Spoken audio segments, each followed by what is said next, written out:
I have to say, I am extremely excited right now because my last video that I just posted is almost at its like target. I have been constantly like trying to get a ton of likes, like 400 to 500 likes per video, and last video is at like, as of right now, 395. I just checked. It could be more on this graphic, but if it hit 400, then woohoo! Yay! It's so exciting. I love it. Thank you for all the support. I'm glad you're liking the videos. So the target for this video is 250 likes. So really quick, hit the like button, even if this is all you watch. But yeah, anyways, let's get into the video, shall we? I'm pumped. I'm pumped. Are you pumped? I'm pumped. Let's go.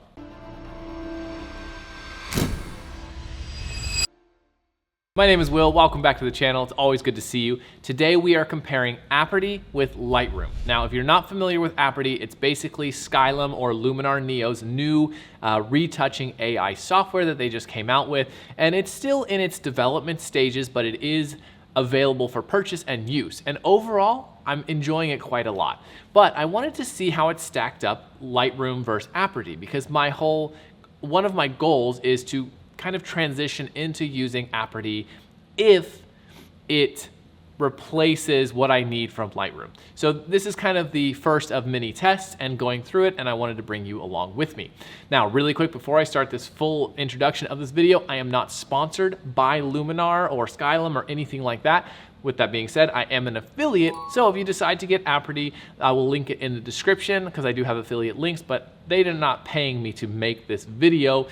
I am not trying to sell you it, I'm just trying to show you what I have discovered in this program. Now, first I want to show you, here's my Lightroom edit.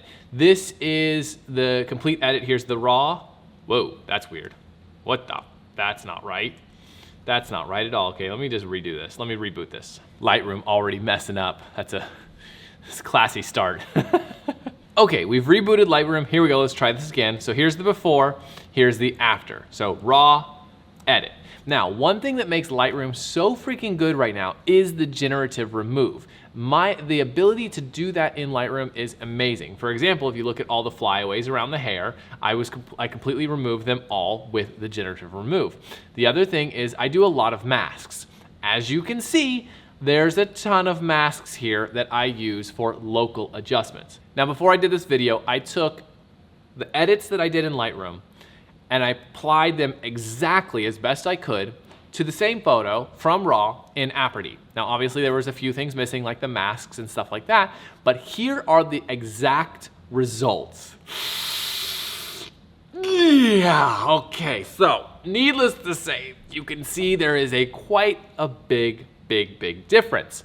However, that is to be kind of expected from program to program. It's unfortunate that it's quite a big difference because that means the learning curve is a little bit bigger, but I went ahead and did the edit again from scratch without copying the edits, and that's what we're gonna do in this video. So let's see how close we can get and how fast we can do this edit and see if it actually works better or worse than Lightroom. Welcome into Aperty. Now, you'll notice it looks very familiar to Lightroom CC, not Classic, CC. It looks very similar, the setup is very similar. You have a lot of other things over here though. For example, these are your colors, these are your basic adjustments, these are your retouching, this is your reshaping, this is your creative, and so on and so forth. And up here you have your masks and your presets. Now we're gonna start in our retouching. So the first thing I'm gonna do is actually raise the exposure a little bit so we can just see it better, because I did underexpose this image a little bit to retain some of the details. And we are gonna go into the retouching. This part of this program, which is what it was designed for, is fantastic. I have to say I'm really enjoying it because what I did in Lightroom with the blemish removal and stuff like that by doing the spot healing brush and stuff is much faster in here. So let me show you. So here's our skin blemishes. We're just gonna raise this one all the way to 100, and we're going to do the freckles removal to 50, okay? This is our skin smoothing. We're gonna raise it to 100. We're just really gonna push the limits here to see what we can do. The face skin color correction, which is really nice because it evens out all the skin color, because you know how sometimes when you take photos, you have different skin colors all over because of lighting and different makeup and stuff like that. So this evens it out and helps blend it better. So we're gonna raise this to about 25. And then we're gonna do some dark circle removal because you can see right here, a little bit of dark circles, not much. We're just gonna bring this up to about 60, I think. Just you kind of play with it and see what looks good. So just with that, let's take a look. Just with those two adjustments, here's the skin blemish, the before and after. Before and after. And then here is the face skin, the softening, before and after. And before and after. So that's already looking way better, and that was like 5 clicks as opposed to doing the skin softening mask, the spot healing brush, all that. Anyways, super fast. The next thing we're gonna go into is the mouth. So we're gonna do teeth whitening. We're going to do 125. Now there's not much teeth showing here, but you can see the difference. Here's before and after. It just brightens them up a little, makes them a little bit nicer. Next, we're gonna go into makeup. Now, the biggest and hardest thing for me to do, and that's always in Photoshop, is contouring. I hate doing it. I'm not gonna say that I'm good at it because I'm not, but we're gonna scroll down here and we actually have contour sliders. Now, this one, we're gonna keep it a little bit subtle. So we're gonna go to 65-ish. Let's say 60, you can see, let's go fully, and you can see it just adds that darkening, but that's too much. So we're gonna go to 65, and then we're gonna feather it about 15, so it makes it a very smooth transition. So if we zoom in here, here is the before and after. It just adds more shape to the face, which I really, really like. The next thing we're gonna do is we're gonna go into the eyebrows, which is also still in makeup.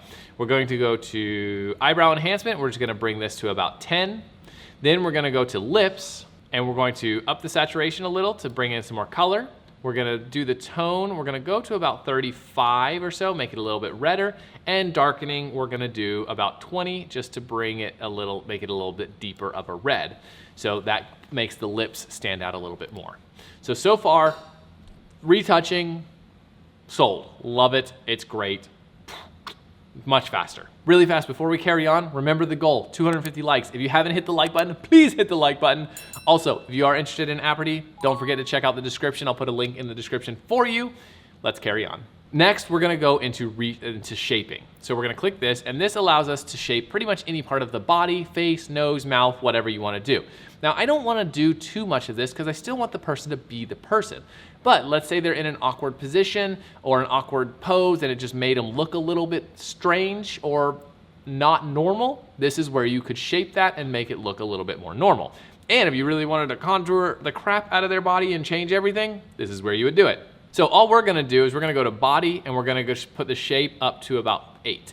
That's just gonna thin her down a little. I mean, it really doesn't do much. Like here's the before, here's the after. It's really not much. Honestly, I don't even think we need to do it. So we're just gonna do 4. Yeah, I think that's fine because realistically, we don't actually need to do much of that. Now, with that all being done, we're gonna go into the essentials, which is all of our colors. And the first thing we're gonna do is we're gonna change this camera profile to Adobe standard. We're gonna come down to the temperature and we're gonna warm it up. Now, the first thing I noticed when I was editing is the sliders in Aperty are way more sensitive than Lightroom. For example, if I raise the temperature, not even that much, it makes a very impactful difference on the image. Now it's a little too much, so we're going to change it to about 5700, right about there. We'll just sit right there, and we're gonna put the temperature, the tint, down to about 1. Very minute adjustments, very, very sensitive, remember that. Next thing, we're gonna lower back the exposure to a general amount to 65, 66, something like that. We're going to up the contrast to about 10. We're going to lower the highlights to -55. -50 is fine. We're gonna up the shadows to 10. We're gonna adjust the whites and the blacks, so -21, -20, and -25.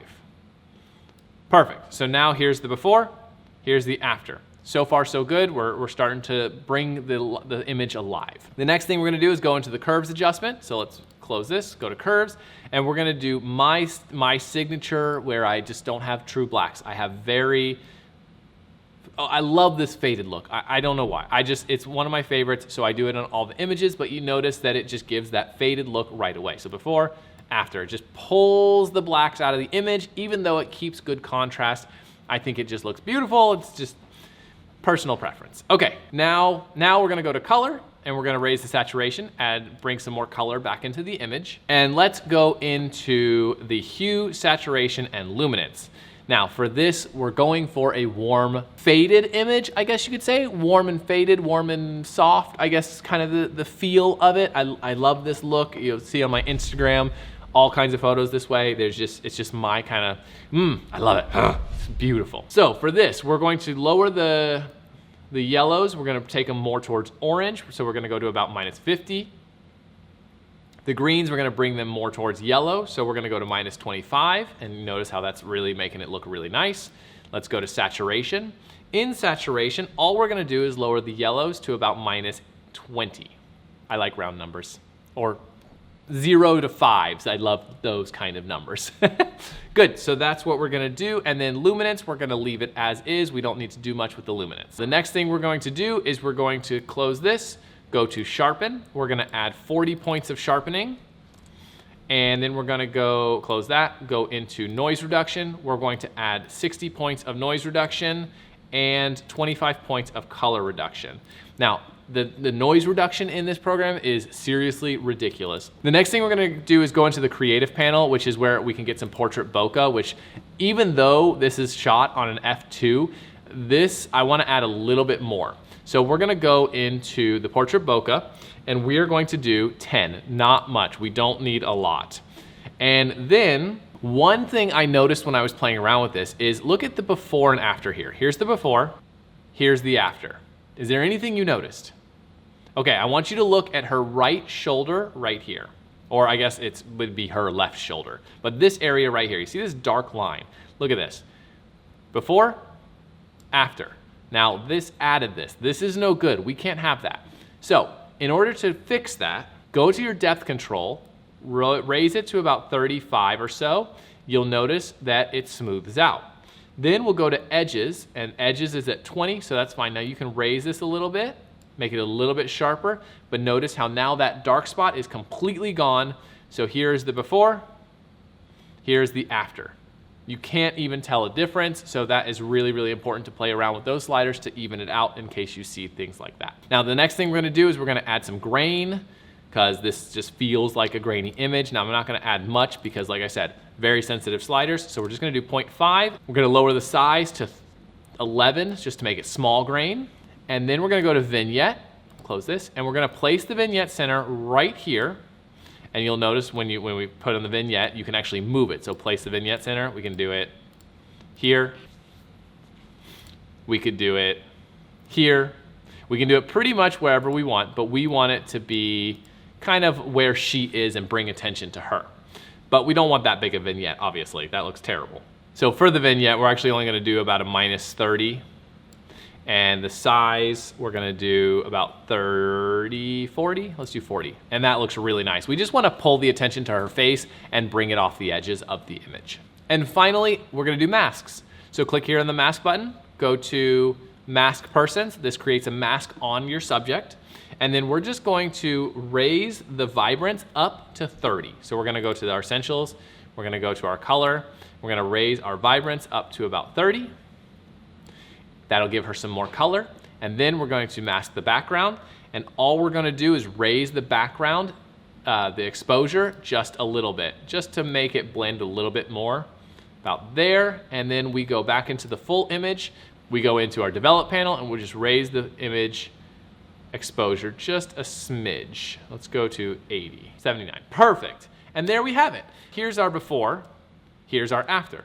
Here's our before, here's our after, and here are the two images compared side by side. Now you can definitely see that there is a difference in the two images, and with a few tweaks, we could probably balance them out a little bit more. But I will tell you, overall, the Aperty edit was faster because there was a ton more masks that I used in Lightroom. However, there are a few things that I wish I could do. For example, I wish I could remove the flyaways in Aperty. I wish I could add sun flares or some kind of burst here because you notice this like light glow. I used a radial on the left in the Lightroom image to create like a sun flare. I can't do that in Aperty. I wish I could.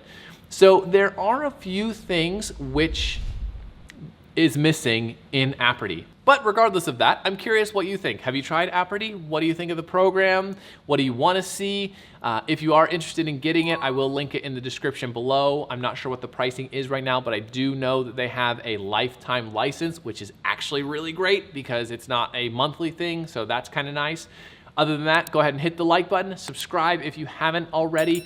Yeah. Here's 2 other videos that you might enjoy, and with that, I will see you in the next video. Have a good one.